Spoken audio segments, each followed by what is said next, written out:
The Assembly will now hear an address by His Excellency Andrej Kiska, President of the Slovak Republic. I request protocol to escort His Excellency.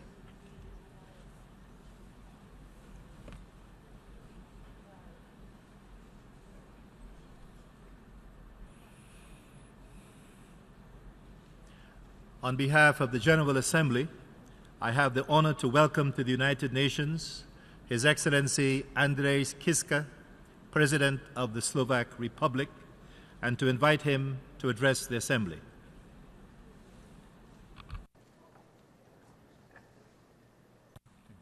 Thank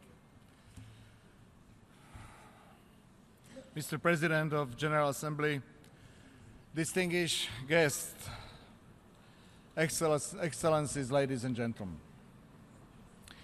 It takes decades to build peace and trust, but it takes seconds, one selfish or narrow-minded decision to break them. We gather here every year to enhance what we have been building for over 70 years.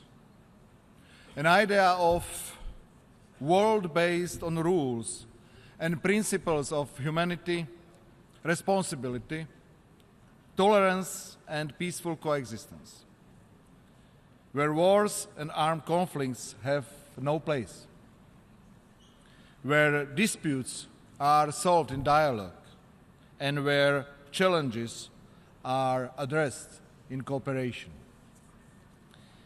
We are continually becoming wealthier and more advanced. With all the resources we can generate together, we may have all the means to reach even the poorest of the poor. And yet, we are more often driven by selfishness and short-term interests. Instead of enlarging freedom, cooperation, and healthy competition, we introduce restrictions and trade wars. While globalization has created unprecedented wealth, inequalities are still dividing our planet. The economic figures are positive, but they get hardly translated into improved well-being and dignity of every human being in many parts of our world. In an amazing pace, we continue developing technologies which allow us to connect, communicate, and be closer globally. But the distance between people, the gap in understanding and empathy towards other cultures are still huge. And yet, thanks to the innovation, the world has never been smaller. What happened thousands of kilometers far from us can turn into a global problem in a matter of minutes. The global problems have direct impact on our citizens. In this situation, the United Nations plays an irreplaceable role. It has enormous potential to overcome these paradoxes. Its strong principles, responsible action, and the driver for cooperation are what makes it so unique. So let me touch upon these in more details. The rules and principles and their enforcement must remain a backbone of this organization. Because today it seems that playing by the rules have become old-fashioned, as if ignoring them was a sign of strength and respect, a sign of weakness. The number of armed conflicts has increased in the recent years. Only in 2016 and 17, the number of conflicts reached the peaks of the Cold War era. The civilian casualties rise. We are talking about hundreds of thousands of innocent people directly affected by conflicts and wars. Sovereignty and territorial integrity are the DNA of stability and security, globally and regionally. But the occupation of Georgia and Ukraine and destabilization in the region are just one of many examples that the respect of rules is being replaced by ruthless power politics. The threat of nuclear weapons resonates much more often than we could have imagined in the past years. We hope that the current developments in North Korea will bring tangible results.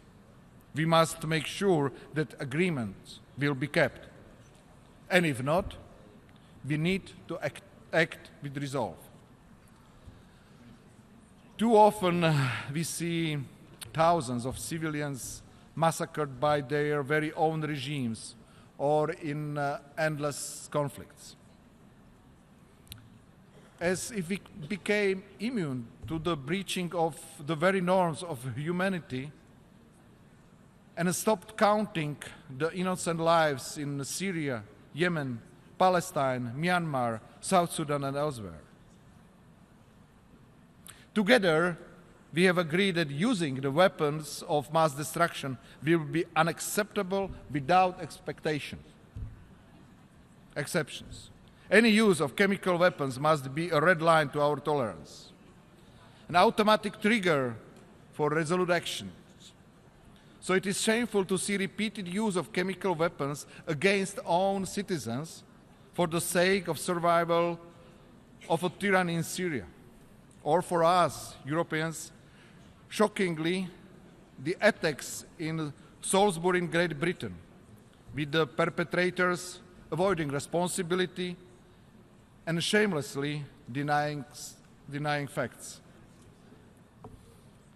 It is our responsibility to make sure that no perpetrator will escape unpunished. We must firmly show that we do not bend our principles to aggressive politics, that we will not undermine the authority of this organization by inaction. We all have a great responsibility towards our citizens, toward international community and this planet, to lead, to stand firmly behind our values, to defend them. We must listen to our people to address their problems, but also to see far enough to inspire them, particularly vis-à-vis extremism, populism, radicalism, xenophobia or racism, propaganda, lies and twisted truths, or terrorism. Their goals are simple and yet effective: to spread fear, hatred, and doubts, to erode our beliefs and values, to undermine our unity. They provide seemingly quick and simple solutions, provoking confrontation and drawing dividing lines. It is not a surprise that they find a fertile soil everywhere we fail to deliver. People living in poverty, starving of hunger or diseases, with no access to education or health care, are one of their natural targets. And we will not win this fight if we do not offer these people and their children a hope to live a better life in dignity, free of fear of hunger or death. That's why our unity in implementing the development goals, in fighting the climate change or addressing migration is so important. We need to turn our plans and our promises into a global reality. Failing to do so only sends a signal of our weakness, leaving these people and this planet as an easy prey. Unprecedented progress in innovation and new technologies brings new challenges. I am very much concerned about the malicious activities in cyberspace. Growing manipulation in social media is undermining democracy worldwide and indoctrinating our populations. Cyberspace knows no borders. It is anonymous and provides unlimited room to strike at us. The choice of means is endless: to manipulate elections, to influence decisions, to spy on us, or sneak into our computers, networks, and everyday lives. It is as dangerous as any conventional threat. As such, it requires our utmost attention. But we don't do anything yet, or barely a little. The global companies prefer their profits to their responsibilities. So it is up to us, the states, to set new standards and, where needed, regulations. Because today we do not lead, we only follow. And the price of inaction may be soon very, very high. Too often we hear political leaders calling to fight extremism and propaganda with the same tools and rhetorics. They cannot be more wrong. The only honest answer is to support tolerance, freedom of speech, and critical thinking in our societies. The only potent defense is to reinforce our values and bring candid solutions to people's problems. Only when we deliver, our electorate may become immune to extremist ideas and propaganda. In this effort, we need to remember that free media are our allies, not enemies. They are guardians of our principles. They are often the first to spot when things go in the wrong direction. They keep those who break the rules accountable.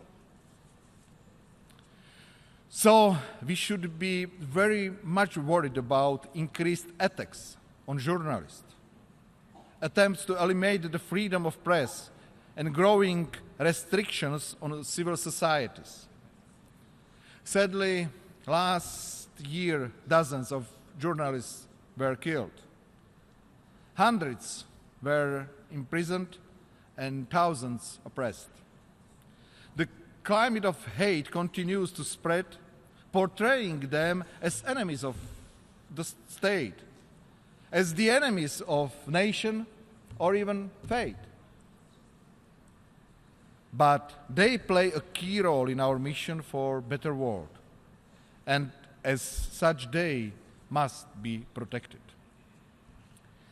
None of our countries, even the most powerful ones, is big enough to face current challenges on its own, be it migration, terrorism, climate change, or solid economic growth.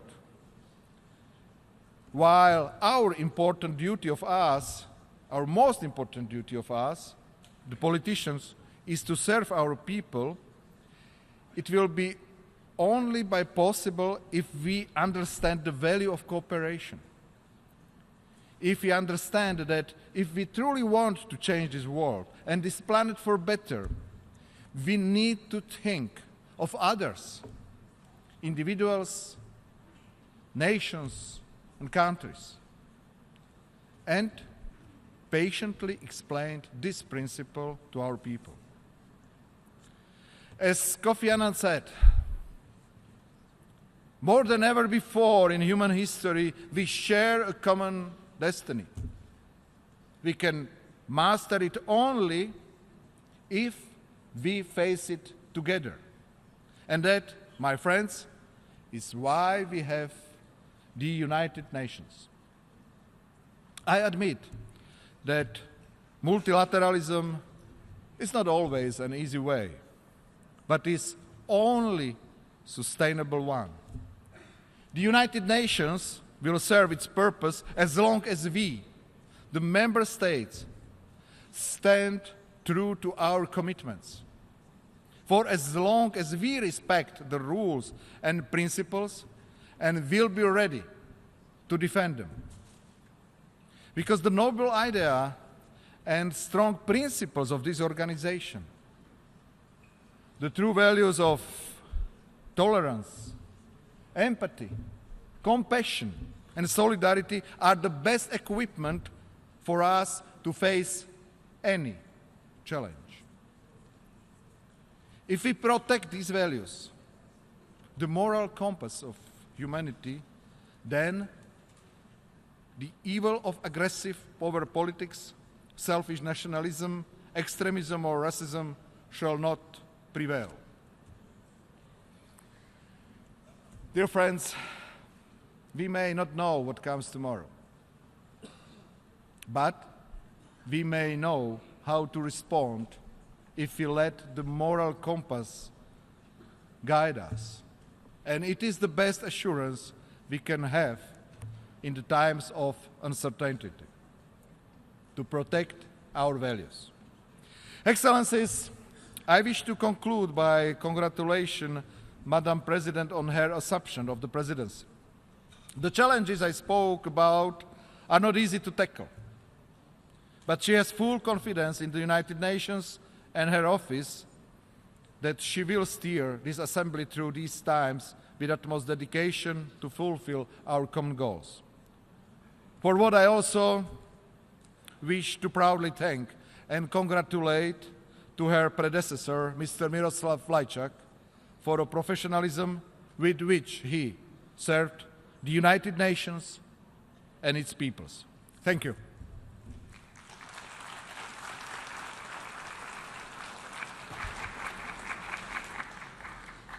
باسم الجمعيه العامه. On behalf of the General Assembly, I should like to thank His Excellency Mr. Andrej Kiska, the President of the Slovak Republic, for his statement. May I request representatives to remain seated while we greet the Head of State.